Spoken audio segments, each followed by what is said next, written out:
चलिए स्टूडेंट्स, हमारा इस सेशन का एजेंडा है creating a spring container using a spring boot, perform a set of injections, instantiation bean object by using a spring container, and उसके बाद जो भी डिपेंडेंसी इंजेक्शन स्प्रिंग फ्रेमवर्क के जरिए होती है उसका internal working means explanation about internal working of a bean instantiation by spring container. Okay, so चलिए स्टूडेंट्स, अभी हम इंप्लीमेंटेशन स्टार्ट करते हैं। तो चलो फर्स्ट अभी हम स्प्रिंग टूल सूट के साथ जाते हैं।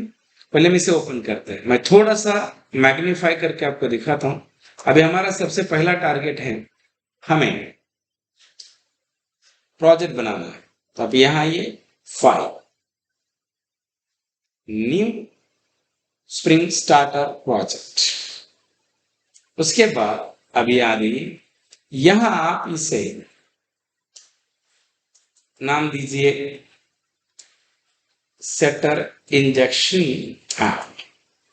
मैं वही जावा का वर्जन 21, क्लिक ऑन नेक्स्ट। उसके बाद यहाँ आप स्प्रिंग वेब को सेलेक्ट, यहाँ अगर आपको नहीं मिलता है तो आपको यहाँ पे स्प्रिंग वेब करेंगे तो भी अभी यहाँ से भी सिलेक्शन मिलता है। Then you can select here, okay. उसके बाद you can click on next and click on finish.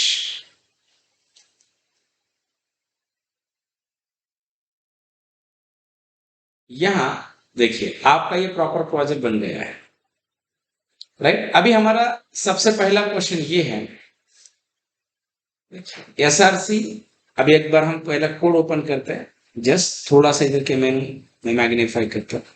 आप यहाँ ये एसआरसी, इसे आप ओपन कीजिए, डबल क्लिक, यहाँ आपको ऐसे just wait, is it clear? इस तरीके से मान लीजिए आपका कोड है, ओके। अभी देखिए, अभी हमारा सबसे पहला एक क्वेश्चन है, how to create a spring container by using the spring boot.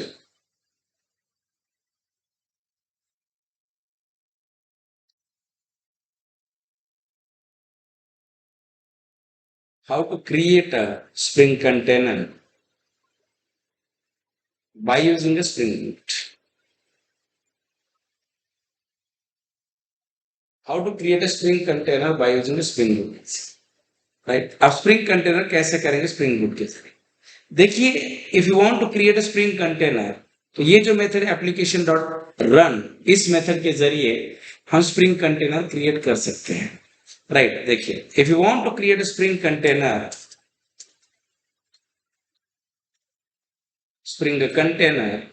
using a Spring Boot, we have to use a Spring application.run method, and this method return reference of a Spring container name as configurable application context. अभी अगर आप यहां पे आते हैं student, देखिए ये जो मेथड है स्प्रिंग एप्लीकेशन डॉट रन, आप यहां क्लिक कीजिए। आपको इसका रिटर्न टाइप क्या है?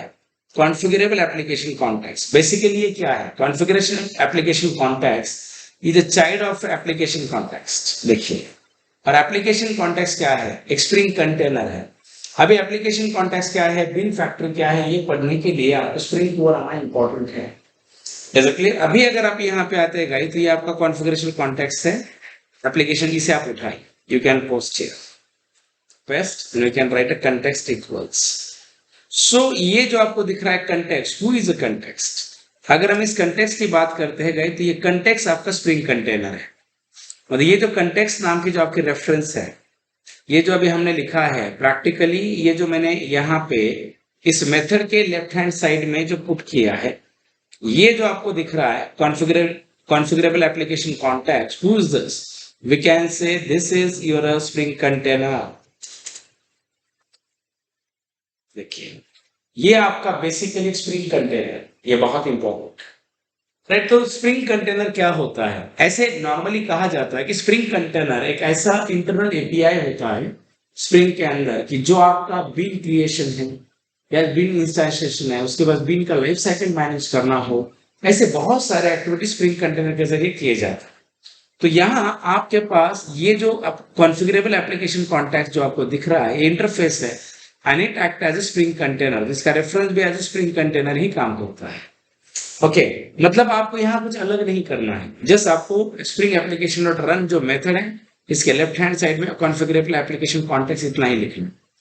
ओके, एक स्टेप हो गया, राइट। मतलब आप एक चीज ध्यान में रखिए, ये जो स्टेटमेंट हमने लिखा है, right, this statement indicate we created a spring container successfully, yes और नो। देखिए, if you think about about statement, देखिए इसे थोड़ा सा यहाँ नहीं था, second para, right. If you think about note, if you think about about statement, we can say we created a spring container automatically. इस स्टेटमेंट की बात अगर आप कर रहे हो तो ये स्टेटमेंट ये बताता है कि आप क्या बना रहे हो, आप स्प्रिंग कंटेनर बनाते हैं, या हम यहाँ पे स्प्रिंग कंटेनर को क्रिएट करते हैं। Is it clear my point? Yes. अभी हमें क्या करना है, सेटर इंजेक्शन करना है। सो देखिए, if you want to perform a setter injection using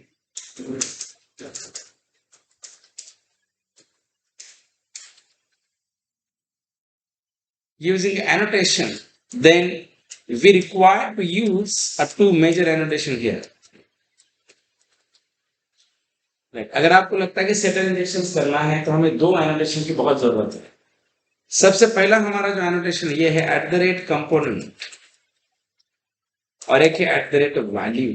ये दो एनोटेशन आपको पता होनी चाहिए, राइट। स्टूडेंट, अभी एनोटेशन क्या है, उसका क्या फायदा है, ये सारी चीजें आप स्प्रिंग के अंदर या स्प्रिंग कोर के अंदर ही पढ़ सकते हैं, मैं उतना रिवाइज नहीं करूँ। अगर आप कंपोनेंट की बात करते हैं, what is the use of component annotation, we can say @component annotation is used for to create the user or is used for to mark user defined class as a string bean class। देखिए, अगर आप component की बात करते हैं तो component annotation क्या करता है कि यूजर डिफाइंड क्लास को as a spring bean class mark करता है। जैसे मान लीजिए, मैं वही बता रहा हूं, अगर आप यहाँ पे आते हैं थिंग, मान लीजिए अगर हमने यहाँ पे ऐसे लिखा क्लास एम्प्लॉय और थिंग, मैंने अगर यहाँ पे लिखा @component of EMP। सो आप यहां अगर आप आते हैं तो हु इज एम्प्लॉय, याद रखिए स्टूडेंट, ये जो एम्प्लॉय है, एम्प्लॉय एक नॉर्मल क्लास नहीं है। अभी ये एम्प्लॉय को अगर हम बात करते हैं तो मैं कहूंगा कि employee is a spring bean class. अभी आप इसे स्प्रिंग बीन क्लास क्यों कहेंगे, because right, object of employee class is created by a spring container that is using configurable application context as per our example। ये मैं आपको बाद में प्रैक्टिकली बताऊंगा, आप थोड़ा सा वेट करें, थोड़े पेशेंस रखिए। यानी कि आप एक चीज ध्यान में रखिए, यहां मैंने एम्प्लॉय के ऊपर @component लिखा है, तो आपका एम्प्लॉय बिन क्लास बन। अगर आप इस EMP की बात करते हैं तो ये EMP आपका एक रेफरेंस माना जाता है, ये चीज आपको ध्यान में रखनी, बाद में आपको डिटेल में बताऊंगा। ये एनोटेशन काफी इंपॉर्टेंट है। उसके बाद स्टूडेंट, आपको एक एनोटेशन चाहिए value. What is the purpose of value annotation? We can say @value annotation is used for initialize the sum default value to variable। @value annotation की बात अगर हम करेंगे, सो @value annotation क्या करता है, @value annotation आपके जो भी वेरिएबल्स होते हैं क्लास के अंदर, जो प्रॉपर्टीज होते हैं क्लास के अंदर, उनको डिफॉल्ट वैल्यू इनिशियलाइज करने का काम करता है। जैसे मैं आपको बताता हूं, अगर हम यहां पे आते हैं, मान लीजिए मैंने अगर लिखा int id, right, private int of id, private just wait, string of name। अगर हम यहां पे ऐसा करते हैं और मैं अगर यहां लिखूं public void set id int of id, this dot id equal to id public int get id. We can write here a return IDs. Public void a set name, string of name. This dot name equals to name. Public string get name. Yeah.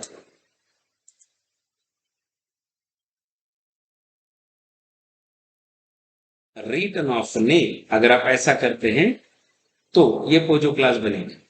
तो अभी मुझे spring के जरिए इसको value देनी है, तो मैं अगर लिखूं ऐसे @ जस्ट वेट, देखिए मैं थोड़ा जगह का प्रॉब्लम आ रहा है इसलिए यहां से उठाता हूं और थोड़ा आगे लिखते ऐसे। अगर यहां पे ऐसे लिखूं @value इक्वल्स टू 1 और @value इक्वल्स टू 1, क्या मतलब है? इसका मतलब ये हुआ स्टूडेंट, ये जो राम है ये नेम की वैल्यू है और ये जो 1 है ये आईडी की वैल्यू है। सो मतलब एम्प्लॉय की बात अगर आप करते हैं तो याद रखना employee is not a simple class. In terms of string we can say the bean class. और ये जो आपको यहाँ दिख रहा है सेट आईडी सेट नेम, इसे कहते हैं सेटर इंजेक्शंस। ओके, तो मतलब अभी हमें क्या करना है, कोड में आ जाइए। अगर आप कोड में अगर आप आते हैं तो आपको यहाँ एक नई क्लास बनानी है जिसका नाम है new class. You have to create here employee class. लगा तो मैं आपको यहाँ मैग्नीफाई करके एक बार दिखाता हूँ। इसे कैंसिल करते हैं, मैग्नीफाई करते हैं। आपको इस पैकेज पे आना है, राइट क्लिक करना है, न्यू करना है, क्लास। यहाँ आने के बाद एम्प्लॉय आप ऐसे लिखिए, उसके बाद फिनिश। सो देखिए आपका यहाँ पे क्लास बनेगा जस्ट फिनिश। उसके बाद आपको यहाँ पे एक एनोटेशन लिखना है @component और आप लिखिए ये। उसके बाद आपको लिखना है private int of ID, private string of name, public void, या आप यहाँ पे ऐसा लिखिए। इसके ऊपर राइट क्लिक करेंगे, source, getters and setters, select all and generate. File को आप कीजिए फाइल, उसके बाद सोर्स एंड फॉर्मेट, इस तरीके से हो। उसके बाद आप लिखिए यहाँ @value दैट इज 1। उसके बाद ये जो नेम है हम इसे यहां से कट करते हैं और यहाँ, और आप इसके ऊपर भी लिखिए @value of 1। तो ये @value के वजह से हम वेरिएबल को डायरेक्ट इनिशियलाइज करते हैं फिक्स वैल्यूज। ये इसके बहुत फायदे भी हम आगे बहुत एनालिसिस पढ़ेंगे। इसके जरिए हम प्रॉपर्टी फाइल से भी डेटा रीड कर सकते हैं। बट गाइस इसकी बात अगर आप करते हैं तो मैंने कहा कि I have one bean class, the name of the bean class is employee, और मैंने इसे यहाँ पे क्रिएट किया है। और अंडरस्टैंड, इस तरीके से आप देख सकते। Is it clear? चलिए नेक्स्ट। उसके बाद अभी अगर आप आते हैं तो आपको आइडिया आ जाएगा, ये आपका एम्प्लॉय क्लास। अभी ये दो चीजें हो गई है। इस क्लास की बात अगर आप करते हैं, याद रखिए इस क्लास की बात अगर आप कर रहे हो तो मैं कहूंगा राइट हियर, इस क्लास की बात अगर आप करते हैं, याद रखिए we apply setter injections on a employee class. अगर हम यहाँ पे अच्छे से सोचते हैं तो मैं कहूंगा कि हमने एम्प्लॉय क्लास के ऊपर सेटर इंजेक्शंस हमने परफॉर्म किया है। We apply setter injections on employee class. याद रखें हम यहाँ एम्प्लॉय क्लास के ऊपर सेटर इंजेक्शन परफॉर्म करने वाले हैं, या किया है। तो ये जो वैल्यू है और ये है, वैल्यू की वजह से सेटर इंजेक्शन होता है, राइट। मतलब देखिए अभी हमने यहाँ पे इस पीपीटी के हिसाब से दो चीजें अभी हमने कंप्लीट की है। अभी तक हमारे दो चीजें कवर हुई है। एक तो अभी हमने स्प्रिंग कंटेनर किया है, स्प्रिंग कंटेनर हमने क्रिएट किया है। स्प्रिंग कंटेनर क्रिएट कहाँ किया है?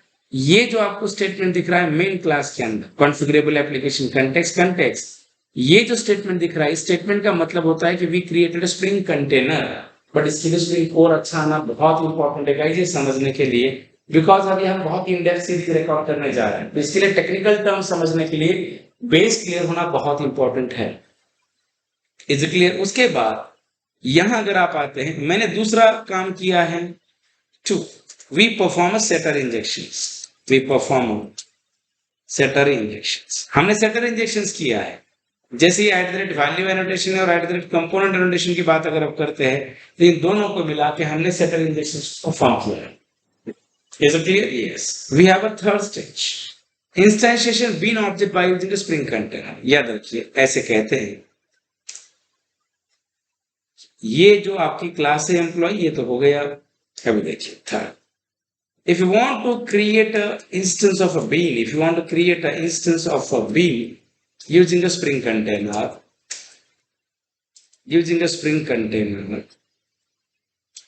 we have a getBean method of spring container, or we have a getBean method of application context and a configurable application context. Right? Configurable application context is a child of application context. So we can access getBean method using configurable application context. ये काफी important है. Right और no? मतलब getBean की बात अगर आप करते हैं तो ये मेथड इसके जरिए यूज हो सकती है. तो इसको आपको इसका सिंटैक्स ऐसे होता है.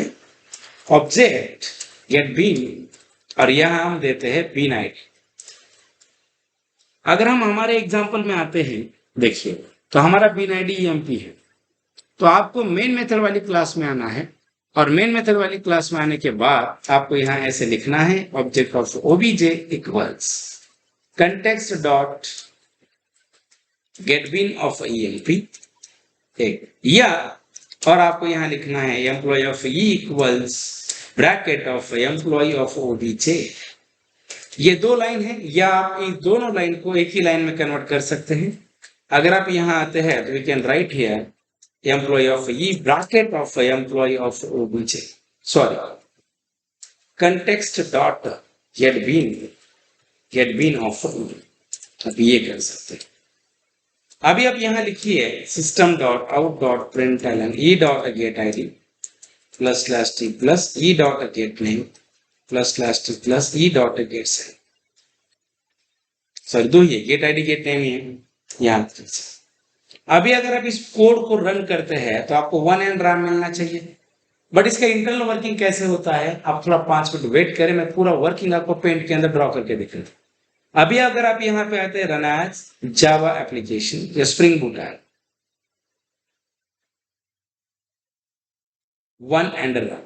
देखिए 1 एंड RAM हमने यहां सेव किया था तो ये आ गया. अब देखिए गाइस ये वर्क कैसे कर रहा है. थिंक जैसे अभी अगर आप यहां पे आते हैं मैं आपको जस्ट समझा. Consider this is your main class. देखिए अभी हम पूरा का पूरा इन डेप्थ इसका डिस्कशंस करते हैं. उसके बाद थिंक गाइस ये आपकी एम्प्लॉय क्लास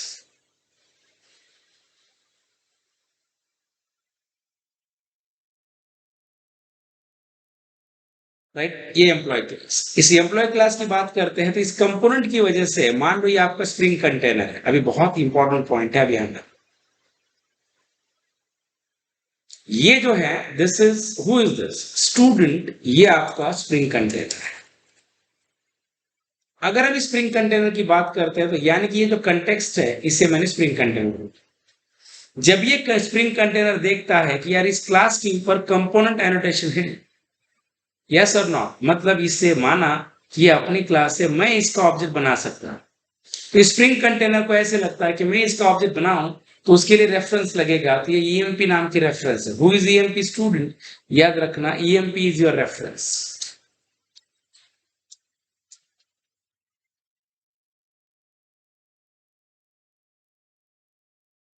ईएमपी की बात अगर आप कर रहे हो तो ईएमपी बेसिकली एक रेफरेंस है मेमोरी के अंदर. एक काफी इंपॉर्टेंट पॉइंट है यहां पर. उसके बाद अभी देखिए जब हम यहां पे बात करते हैं context डॉट getBean की सो व्हाट हैपन. याद रखिए क्या होता है. नो बहुत इंपॉर्टेंट पॉइंट याद रखिए. No when we call getBean method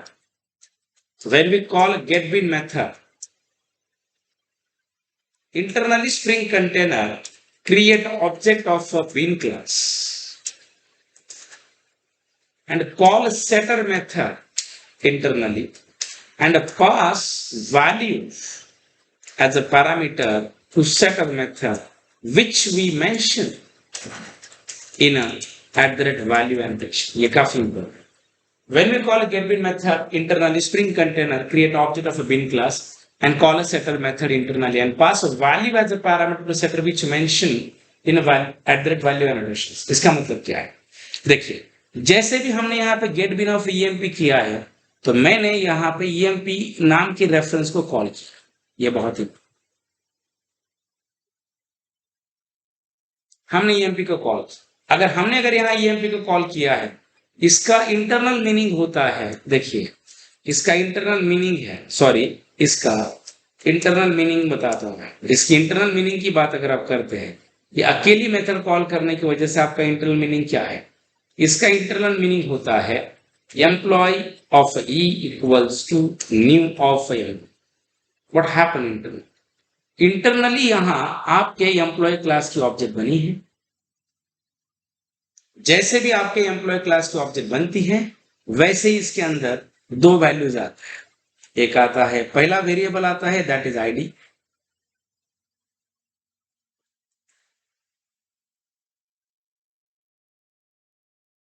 और आईडी को डिफॉल्ट वैल्यू मिलती है 1. उसके बाद दूसरा वेरिएबल आता है दैट इज नेम, और नेम को डिफॉल्ट वैल्यू मिलती है राम. ओके, इसका जो एड्रेस है E that is your 10th house. कुछ भी हो सकता है मेमोरी में. देखिए ये जो 10,000 है, ये आपके इस ईएमपी के अंदर स्टोर होता है. मैंने थोड़ा गलत नाम दिया है, सॉरी. ये ईएमपी के अंदर स्टोर होगा. यहाँ ईएमपी के अंदर, ये ईएमपी है, सॉरी, ईएमपी के अंदर स्टोर होगा. मतलब आपके स्प्रिंग ने क्या किया इंटरनली, आपको पता है. आपके स्प्रिंग कंटेनर ने 3 चीजें की, राइट, और ये ईएमपी से पॉइंट है. यस, जैसे भी ऑब्जेक्ट बनता है तो इंटरनली आपका स्प्रिंग कंटेनर ऐसे करता है, EMP dot set ID of 1, EMP dot set name of 1. ये ऐसे EMP dot set ID of 1 की बात अगर आप करते हैं तो ये 1 आपका यहां पे आता है, और EMP ID dot set name की बात अगर आप करते हैं तो ये नेम, ये राम यहाँ पे एज ए पैरामीटर. और ये गेटबीन मेथड कॉल होने के बाद ये जो गेटबीन मेथड अपना रेफरेंस इस ई को दे रही है. मतलब याद रखिए, ये जो 10,000 जो एड्रेस है, याद रखना, ये जो 10,000 जो एड्रेस है, याद रखिए 10,000 एड्रेस ई के पास भी आता है. मतलब इंटरनली ये जो ई है, ये भी आपका इसी ऑब्जेक्ट को पॉइंट कर रहा है इंटरनली मेमोरी के अंदर. तो जब भी आप यहाँ ई डॉट गेट आईडी करते हैं तो स्टूडेंट आपको 1 मिलेगा, और ई डॉट गेट नेम करते तो राम मिलेगा. तो ये जो ओवरऑल प्रोसेस है, जो आपने यहाँ से @वैल्यू किया है और कंपोनेंट किया है, इसे टेक्निकली कहते हैं सेटर इंजेक्शन. क्या कहते हैं? Shutter injection. ओके, ये जो लाइन आपने लिखा है स्प्रिंग एप्लीकेशन कॉन्फ़िगर, ये जो लाइन लिखा है इसे कहते हैं स्प्रिंग कंटेनर क्रिएशन. यस और नो? और ये जो मेथड आपने लिखा है गेट बीन, इसे कहते हैं कंटेनर के जरिए बीन क्लास के ऑब्जेक्ट बनाना और उसके सेटर मेथड को कॉल करके डिपेंडेंसी इंजेक्शन हैंडल करना. Is it clear everyone? Yes guys. Okay, so next session में हम देखेंगे कुछ इंपॉर्टेंट एनोटेशन की जो हमें स्प्रिंग बूट के लिए लगने वाले हैं. गाइस इस सीरीज में बहुत ही डिटेल लेने वाले हैं, इसके मैं बेसिक चीजें देख रहा हूँ. नहीं तो मैं डायरेक्टली आपको स्प्रिंग बूट के अंदर रेस्ट कैसे बनाते हैं ये भी पढ़ा सकता हूँ, बट मुझे लग रहा है कि हम थोड़ा स्लो जाते हैं, बेसिक कॉन्सेप्ट के साथ जाते हैं, बट आपको बाद में बहुत अच्छे, इसमें से बहुत अच्छे से कंटेंट समझ में आ जाएगा. Okay, thank you guys, thank you.